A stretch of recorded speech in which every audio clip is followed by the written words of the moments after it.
Corona. I'm 17 years old, and I was raised in Hayden, Arizona, a small mining community about an hour and a half north of Tucson. Atención, señores, lo que les voy a entonar. El correo de San Pedro, el correo de San Pedro, yo les voy a cantar. Entrando a San Pedro, ustedes mirarán las casas tumbadas, pero no se caen. San Pedro lindo, San Pedro lindo. Hayden is a very small town with a very small population. The people are mainly Mexicans with a very strong Spanish heritage and a very strong religious backgrounds. And the economic situation of Hayden is mainly based on the copper company, Asaco.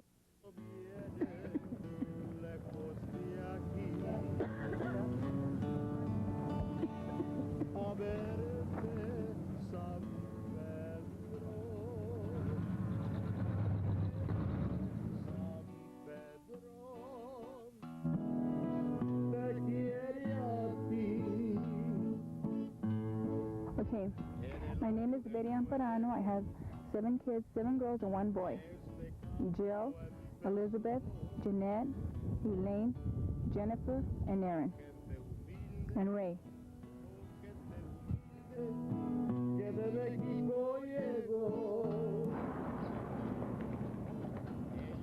See, they just barely turned this into a unit of furniture. It was a mortuary like 3 months ago.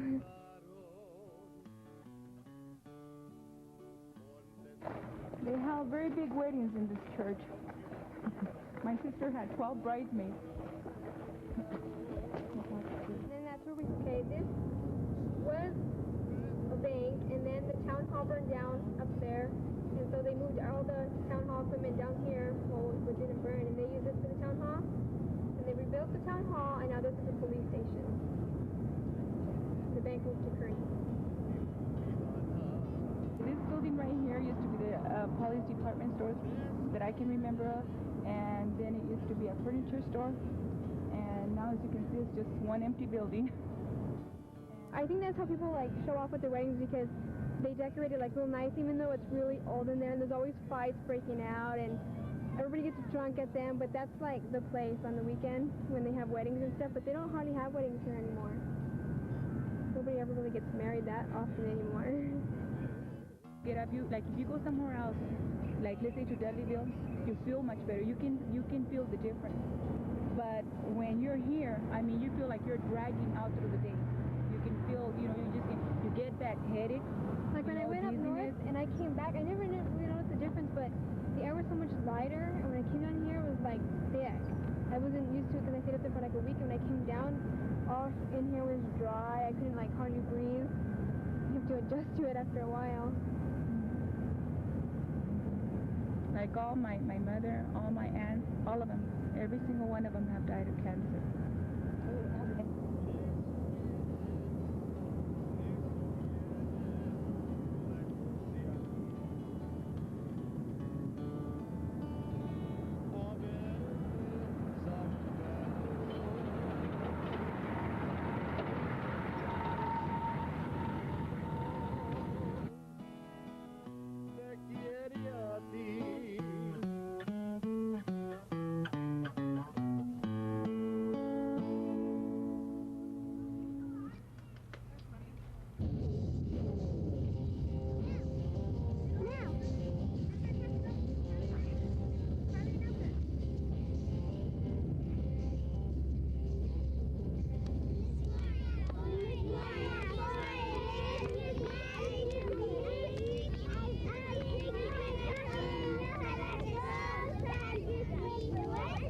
This is Hayden Park.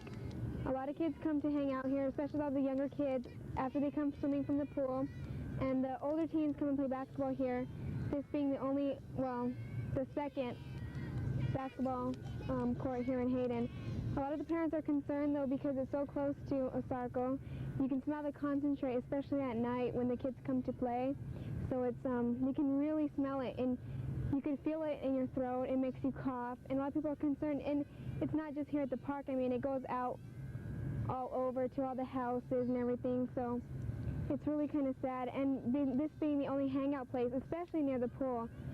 After they go swimming, they come back here and talk and sometimes eat. So it's really sad that it's so close near to the work. Like the Pinkertons, you know, the Pinkertons, like people that control. The security guards? Yeah. They come around, they fucking haul ass. They'll be hauling ass and all kinds of dust that come over. When you guys are playing Makes basketball? it all stinky and shit. Yeah. And that's at the Hayden part? Yeah, and then when you breathe, you like your throat. You can feel it? Fucking taste it.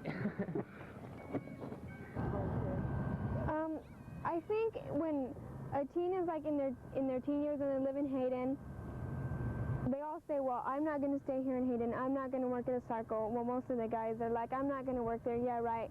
I see what my dad goes through, and it's such an awful job. But once they graduate and they really get out there and they see how hard it is, and then they apply at a circle just to apply, and then they get it, it's just like, it's so much money. It does pay really good, and so they just end up working here, and they say, well, I'm going to quit, you know. I'm going to move away, but they don't because the money's so good, and they buy things like cars and houses, and they have to keep their payments, so they don't. They just end up staying here, really. But I don't think they really want to. It's just, it's kind of not a choice in a way, because there's not other opportunities here for them.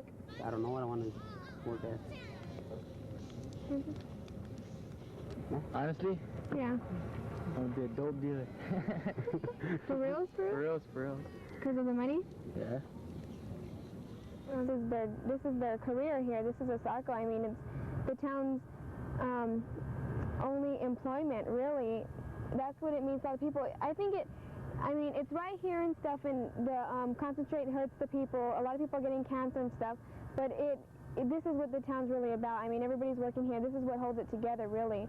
But it is, I think it's, a lot of people complain. I mean, a while back, it was so bad that the acid was like, when people hung their clothes outside, it would burn holes through their clothes. It would hurt their vehicles. A friend of mine's vehicle, he works at a circle, and he parks near it, and his paint, it like gets air bubbles from the concentrate, and it like settles onto his car, and you could see where it's harming. And I mean, I can imagine what it's doing to a human inside their body. I mean, you could smell it near my house. The smoke comes out, all the waste at night, and you can't even go outside. It's so awful. It's so thick. Okay, these are the Hayden tailings. The next hill across from here is where I lived, and when it got windy, all the dirt would fly across into the sky, across over to a mountain to where we'd breathe in all this dirt, which I think is waste. And on top you can see some grass. That's where they have the cows at, so that the wind won't be blowing all the dust away. And it used to be a lot more thinner than what it is now. It's pretty dry and hard, but when it was thinner, it was blowing a lot more. And then just over the hill, I always see wastewater pouring out of those tubes up there into the other side, and you could tell it's wastewater because it's so dirty, and I guess it's from the work, from a circle on the other side. So this is pretty much all waste, which is right across from Hayden. What would Hayden be without a circle here? I don't think there would be a Hayden. A circle keeps it together. This is what everybody lives here for, really. It's because of a circle. This is what keeps it together. So if the circle wasn't here, it would be a ghost town. I really do think that.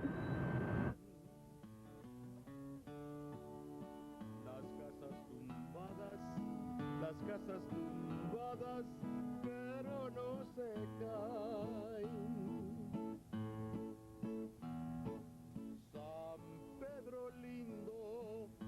San Pedro lindo, qué chulo estás.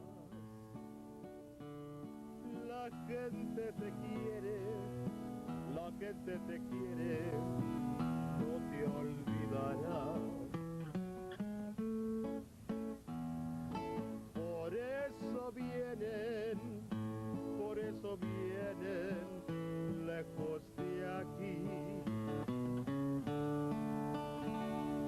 a verte, San Pedro. La gente. At least, tenant is aware that the house sits in a mining town whereby toxic and possibly cancer-causing dust and fumes are scattered on the ground and in the air by the local mining corporations. But by signing this lease, agrees not to hold landlord liable for any damage caused by said contaminants, but to look only to the causer of said conditions, namely the mining corporations. Landlord will not remove any lead-based paint. Tenant, if they desire lead-based paint removal, will have to pay for the cost themselves. I wasn't aware of this, and the fact that, you know, she stated it the way she did, and these there's no way that I was going to sign these papers, you know, and I did have my kids tested. This is the first time that she wrote it down after about 5 or 6 years of living there. So when we seen it on the paper, it was like, she knew about this, you know, and we were never informed at all.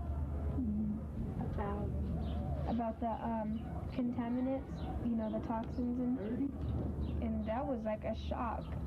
Reading it on paper, a contract, you know, wanting us to sign it.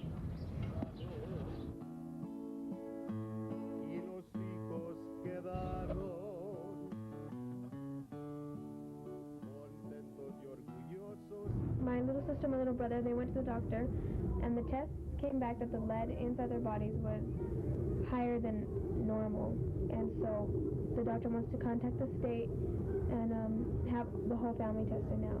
He's worried about it. He did say that they were going to provide us with information, you know, of what, you know, effects we might get later on. And he had informed us that if we were living, because he didn't know that we had moved, if we were living in the same area, maybe we should think about moving, you know, because it's so close to the Escarpment mine.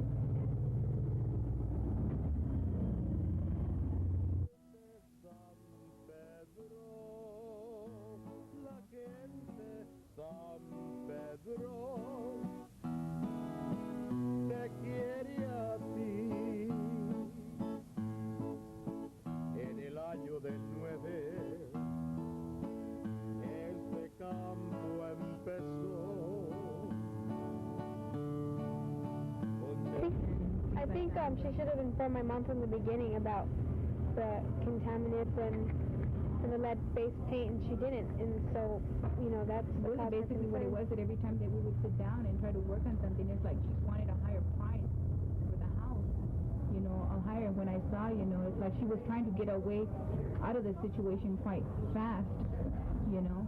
But the way she went about it, I don't feel that it was fair. I think the only reason she wrote it on the contract this time about the contaminants is because she thought my mom was finally going to sign it, and she doesn't want to be responsible for any illnesses that they have, you know, because of the lead. So she wrote it down and wanted my mom to sign it because she thought she was going to sign it right there, and my mom didn't, and so that upset her because she knows that she could be liable for not writing it before. So. And I think they just changed the law that you have to put it on. You have to write that down. And not everybody's aware of all their rights. And coming from a small town, you really don't know about all this stuff, and yeah, you get taken advantage a lot. Are they aware of the contaminants? I wasn't. I didn't know about this. That's too many. And you're not the first time you live there. You know, just think how many other people have gone through this and didn't know. Yeah. And then especially all the kids that hang out at the Hollies right there, all the dirt right there. I used to play there my whole life. Imagine all the people that played there. They win and they take off their shoes and they play on that. And the dirt, and playing the water down there, the pools of water, all that. Like quicksand, some of it was different colors and stuff. And all these little kids are playing it and stuff, and now you know that there might be lead and arsenic in it. There is. Now I know because I worked in construction up here at the mine, and I know about it now, but as a kid, I didn't know nothing. It was just dirt to me. Probably ate a lot of it. Yeah, a lot of kids did do that, you know that? And I was one of those kids too. We used to go down there and get clay from down here in the bottom. We used to make little pies with them. Eat them. Get a spoon, pretend like we were eating the thing. Sometimes we would put it in our mouth, you know? And I mean, see, you're like around that all the time, and then when they tell you that something might be wrong with it, then it's like a shock, like, what, you know? It doesn't seem like... Okay, now if you get sick, like your kids says, who do you turn to get help for that, you know? Yeah. Who's going to help you? Because they want to keep you in the dark about it so that they don't have to be responsible, you know? Yeah. No one's going to help you. No one's going to show you the right direction to go. And then the people that do want to do something like get a lawyer, they're afraid because of... People are afraid of it. Well, as soon as you start to taking Yeah, steps to there do something about it, doors get slammed in your face. Yeah. Quick, if you start making a big stink about it, well, They start it's going to turn around on you. Yes, exactly. Yes, everybody's together. And sometimes, they come and they say, they start talking about it because they heard about it somewhere or another. The word gets around quite quick, especially in a little town like this. But, it's like you got to get them at the right time and at the right place, because it's like they get all worked up and they want to do something, but then after, a couple of days or whatever, then they start getting scared about it. They don't want to even talk about it anymore, They'd rather just forget about it and deal with the sickness and deal with, the fear. How many of our relatives haven't died of cancer? All of them. All of them. In their 50s, All my uncles, my grandfather, everybody who retired from Kennecott and Sarco. As soon as they retired.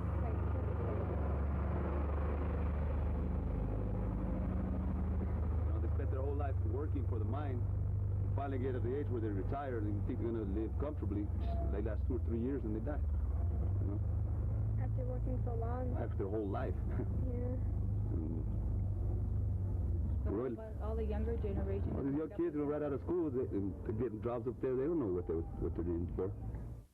I'm sure that people have tried, probably spent their whole lives trying to get help and then end up dying, and then their fight ended there. Yeah. Can you imagine people that do know about the contaminants and they're working in a cycle and they don't have nowhere else to work, they can't leave, and they're trying to fight for it at the same time, or they have it in their conscience thinking that this thing is killing them. I know that because my uncle's done that, where he knew he was sick and he was going to die, but he couldn't stop working because he had to leave something for his kids. They're just like ponds. When they're done with them, well, now your kids are next. Yeah.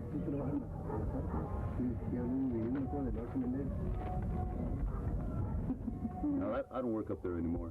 I work down here with the railroad. I'm glad, because I used to wear a respirator 8 hours a day, and my skin was all shredded from the chemicals that were on it. And a lot of people break out real bad on their face from all the dirt that's sticking to them, and it won't wash out. It's all. There's all kinds of other hazards. There's the acid, SO2 gas, it's a visible gas. It's odorless, tasteless, and when you walk into a pocket of it, it's a pocket of no air. And you just choke. You're choking. Even with a respirator, it doesn't matter. There's no air. And they train you. It's just like, if that happens to you, go backwards. That's going to help you out a lot. And I've seen guys where they just fall over, pass out, because there's no air to breathe. What's his name? Bobby Ramos fell from a 2-story scaffolding. A pocket of that SO2 gas hit him, and he was struggling, trying to climb down, and he just ran out of air. A lot of guys get hurt, huh? Guys could get killed. A lot of accidents in there.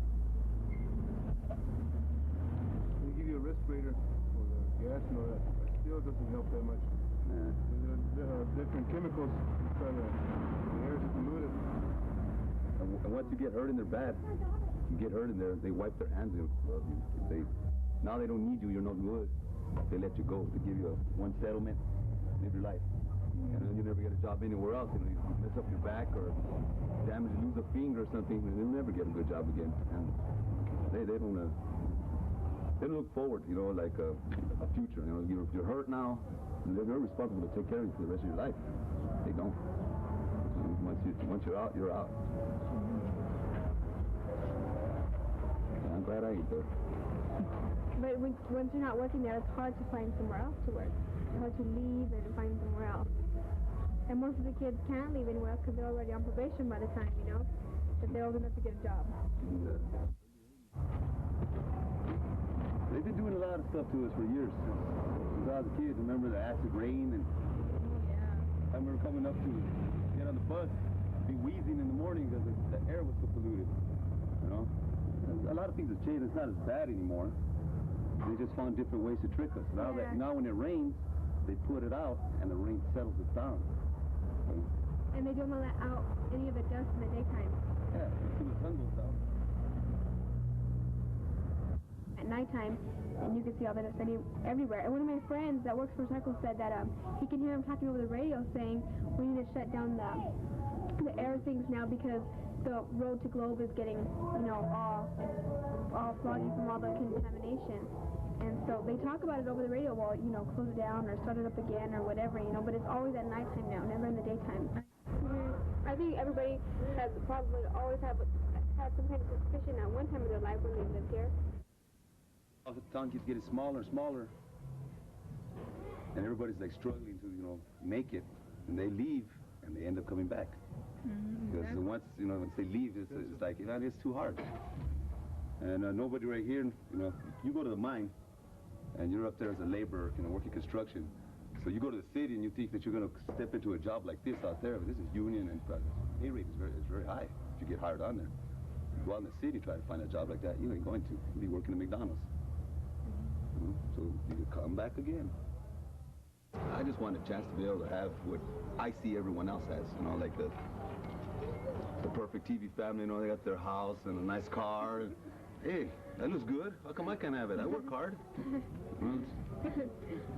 And then when you have the chance to have it, and then, you know, something's wrong with your health and... Oh, see? That's another thing. And then you don't want it anymore. You just want to lay down and relax no matter what you have. Who cares? You just want to have some peace and quiet.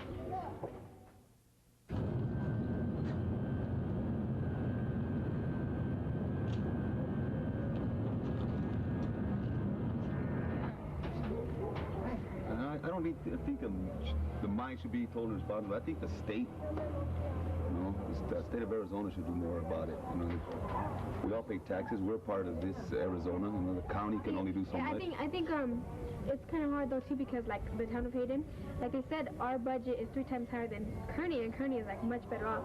I think it's how they spend their money, you know, and who is in charge. It's all the same people always in charge, and they all have nice cars and they all have a nice house. But everybody else in Hayden doesn't. It's because I think they use the funds the way they want, not the way the people want. But where is they spending it at? This building has looked like that since I moved here. And I bet you it looked like that 20 years before I was even born.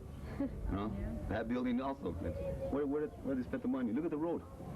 Yeah. The last time they paved this road, 10 years ago. You know, it's all shredded, this whole town.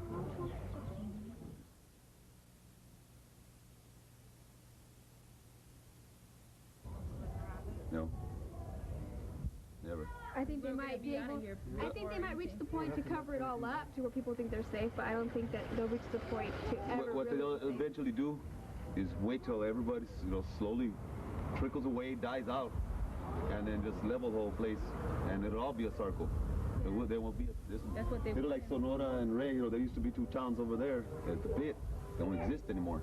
You know, it's a big old hole where there used to be a town. And now that you look at it, I mean, that's probably why they're not helping. Not getting, like, they're putting into the better buildings, you know, or something, because they're just waiting for everything to slowly decay. Why invest in something that they don't want there anyway? They don't want us here anyway. So just wait till slowly, like, choke you out. You know? That's because they hardly have any business here. Yeah? No business at all. Downtown here in Hayden, it's all like a ghost town.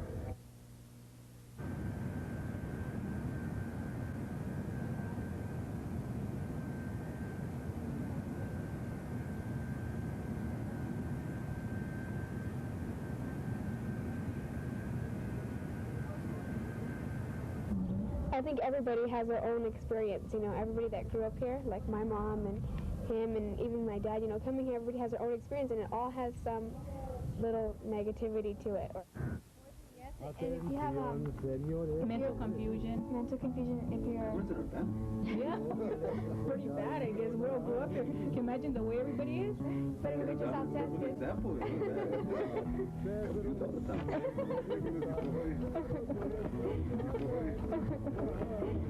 What to do anymore. Just go to work and behave. Yeah, then you get more confused because you're working over there. Oh, because then I have so much money and it's confusing. What do I spend it at this bar? Do I go to this club?